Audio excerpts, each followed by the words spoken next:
As if, as though এবং since এই তিনটি ওয়ার্ড যদি কোনো সেন্টেন্সে থাকে তাহলে সেই সেন্টেন্সটি প্রথমে যদি V1 তার মানে প্রেজেন্ট ইনডেফিনিট টেন্স হয়, পরেরটা V2 তার মানে পাস্ট ইনডেফিনিট হবে। আবার প্রথমটা যদি V2 হয় মানে পাস্ট ইনডেফিনিট হয় তাহলে তার পরেরটা V3 that means past perfect had plus V3 এটা হবে। ওকে, তাহলে আমরা যদি একটা উদাহরণ দিই তাহলে এটা আমাদের কাছে ক্লিয়ার হয়ে যাবে।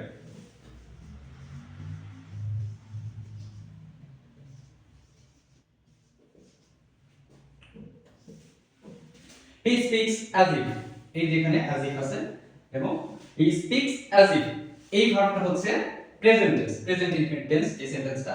তাহলে এর as if এর প্রথমটা আছে প্রেজেন্ট ইনডিফিনিট টেন্স, তাহলে পরেরটা এটা প্রথমে থাকলে প্রেজেন্ট ইনডিফিনিট থাকলে পরেরটা পাস্ট ইনডিফিনিট। তাহলে এখানে যে সেন্টেন্সটা আমরা তৈরি করব সেটা হচ্ছে পাস্ট ইনডিফিনিট হবে। He speaks as if he knew it। আবার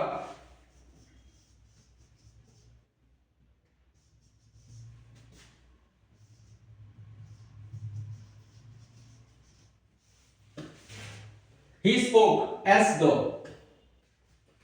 তাহলে এইটা আছে আমার পাস্ট ইনডিফিনিট। তারপর একটা V3 তার মানে had plus V3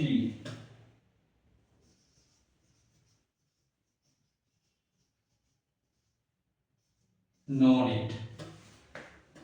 Okay, I think it is clear.